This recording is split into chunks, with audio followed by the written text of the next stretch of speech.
कुंडलिनी शक्ति जागृत होने पर चाहे रोग कितना ही भारी भरकम हो,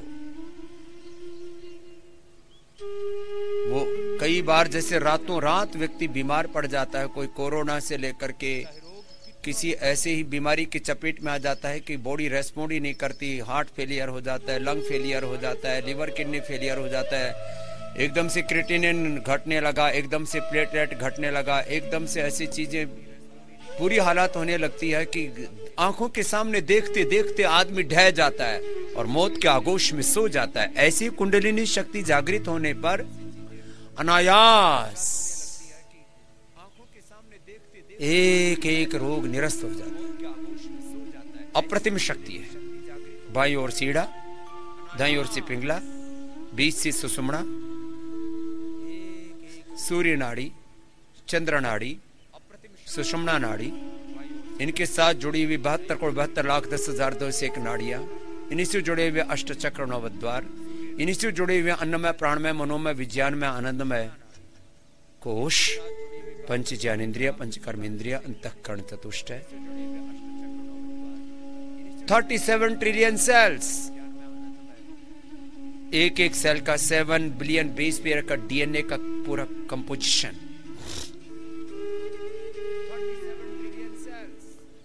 वो सब ऊर्जान्वित होते हैं। मूलाधार से जैसे शक्ति ऊपर उठती है, ऊर्ध्वगामी होती है। सेक्सुअल डिसऑर्डर्स, यौन रोग और यौन इच्छाएं, कामनाएं, तृष्णाएं, वासनाएं मिट जाती, और स्वादिष्ठान चक्र तक पहुंचते पहुंचते सारे मूत्र रोग, मूत्र कृच्छ, यूरिन पर कंट्रोल नहीं, यूट्रस, ओवरी की प्रॉब्लम के साथ, पॉलीसिस्टिक ओवरीज की प्रॉब्लम के साथ, बहुत तरह की प्रॉब्लम्स है, ये सारी सोल्व हो जाती है मूलाधार और स्वादिष्ठान के जागृत होने पर। पुरुषों का प्रोस्टेट जिनका 80-80, 100-100 ग्राम का हो गया था, वो कपालभाति ध्यान पूर्वक करते रहते हैं और संकल्प के साथ किया, पीएसए लेवल 1 सप्ताह में कैंसरस हो गया था। पीएसए लेवल इतना बढ़ गया था, बोल दिया था कि अब तो कैंसर की श्रेणी में आ गया है, पीएसए इतना बढ़ गया है, वो नॉर्मल आ गया, कैंसरस हो गया था, 1 से भी नीचे आ गया, 0.5 आ गया। बताइए, ये होता है स्वादिष्ठान के जागृत होने पर। मणिपुर चक्र के जागृत होने पर तो पूरा पाचन तंत्र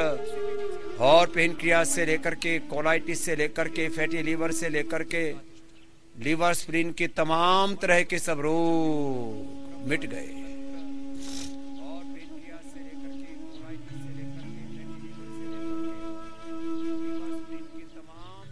ध्यान मात्र से सारा उपद्रव खत्म हो जाता है, वात पित्त कफ रोगों का, मणिपुर चक्र के जागृत होने पर।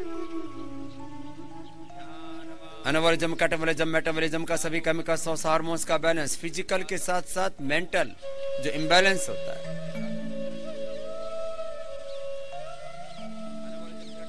फिजिकल डेफिशिएंसीज के साथ साथ जो इमोशनल डेफिशिएंसीज हैं, वो इस कुंडलिनी जागरण से मिटती है। हृदय चक्र के जागृत होने से, उसमें ध्यान करते हैं, दोनों स्तनों के मध्य, और प्रकाश ही प्रकाश, ज्योति का ध्यान, और सारा अंधेरा, सारे रोग, सारे दुख दर्द, सारे क्लेश, सारी वासनाएं निरस्त होती चली जाती है। ऐसे ही हृदय और फेफड़े के रोग मिटने के साथ साथ फिर विशुद्धि चक्र के जागृत होने से थायराइड, पैराथायराइड की समस्याएं, स्नोरिंग, स्लीप एपनिया की समस्याएं, इसमें उज्जाई और सब और करा देंगे, सिंहासन आदि। फिर ऐसे ही आज्ञा चक्र, भ्रुकुटी, बिंदु चक्र, ललना चक्र, नाम अलग अलग है, आज्ञा चक्र, ललना चक्र, और फिर सहस्रार तक प्रकाश ही प्रकाश, ज्योति ही ज्योति।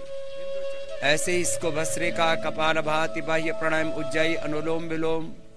भ्रामरी, उद्गीत, चंद्रभेदी, सूर्यभेदी, नाड़ी शुद्धि आदि प्राणायामों के साथ ये ध्यान करते हैं तो अपने आप सहज रूपांतरण हो जाता है। दोनों हाथों को ऊपर उठा लेते हैं, आपस में रगड़ते हैं, दोनों हाथों की गरम गरम हथेलियों की ऊर्जा का, ऊष्मा का अंजन आंखों पर करते हैं और आंखों को खोल लेते हैं।